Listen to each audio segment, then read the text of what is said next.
Fridge উঠানোর পরে দেখতেছি মা বগুড়ায় মাকে হত্যা করে ডিপ ফ্রিজে রাখার ঘটনায় পুলিশের তদন্তে উঠে এসেছে নতুন তথ্য। প্রথমে র্যাবের তদন্তে বেরিয়ে আসে ছেলে নিজের মাকে হত্যা করেছে। এ নিয়ে আমরা একটি প্রতিবেদনও করি, কিন্তু পুলিশের তদন্তে বেরিয়ে আসে অন্য চিত্র। ছেলে নয়, মাকে হত্যা করে সাদের বাসার ভাড়াটিয়া মাবিয়া সুলতানা, মোসলেম উদ্দিন ও সুমন রবি দাস। জানা যায় ওই বাসার 4 তলায় মাবিয়া সুলতানা ভাড়া থাকতেন। তার বাসায় নানা ধরনের লোকের যাতায়াত ছিল। এ নিয়ে উম্মে সালমা নিষেধ করায় মারিয়া তার উপর ক্ষুব্ধ হন। এরপর মাদক ব্যবসায়ী সুমন রবি দাসের সঙ্গে যোগসাজশ করে তাকে হত্যা করেন। 10 নভেম্বর বাসায় ঢুকে সাদের মায়ের গলায় ওড়না পেঁচিয়ে শ্বাসরোধে হত্যা করা হয়। এরপর 3 জন মিলে লাশ ডিপ ফ্রিজে রেখে দেন। এ হত্যাকাণ্ডের ঘটনায় ফ্ল্যাটের একজন ভাড়াটে নারীসহ 3 জনকে গ্রেফতার করেছে দুপচাচিয়া থানা পুলিশ।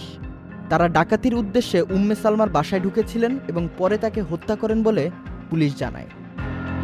এর আগে এই হত্যাকাণ্ডের সঙ্গে জড়িত থাকার আলামত পেয়ে মা উম্মে সালমার ছোট ছেলে সাদ বিন আজিজুর রহমানকে গ্রেপ্তার করে র্যাব।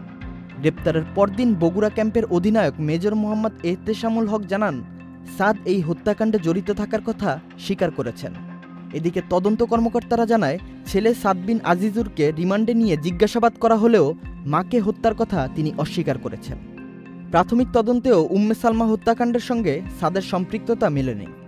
দুরকম বক্তব্য আসার পর র্যাব কর্মকর্তার নজরে আনলে তিনি বলেন, তদন্তে ভিন্নতা হতেই পারে। ঘটনায় পুলিশের পাশাপাশি র্যাবও তদন্ত করছে। 164, 161 ধারা আলাদা।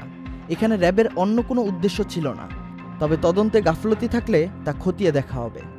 এরপর থানা পুলিশের হাতে এসেছে নতুন 3 জনের সূত্র। 4 তলার ফ্ল্যাটের ভাড়াটিয়া মাবিয়া সুলতানা সহ 3 জন। মাবিয়া সুলতানার বাসা থেকে উম্মে সালমার ফ্ল্যাটের চাবি পাওয়া গেছে। চাবিটা নিয়ে গেছে, সেই চাবিটা মাবিয়ার বাসা থেকে উদ্ধার হয়েছে। পুলিশ জানায়, উম্মে সালমা হত্যাকাণ্ডের জট খুলে দিয়েছে সিসিটিভি ক্যামেরার ফুটেজ ও গোয়েন্দা তথ্য। মামলার তদন্ত নতুন মোড় নেওয়ায় উম্মে সালমা হত্যাকাণ্ডে ছেলে সাদ বিন আজিজুর রহমান জড়িত নন বলে প্রাথমিকভাবে নিশ্চিত হওয়া গেছে। মারুফুজ্জামান, চ্যানেল আই।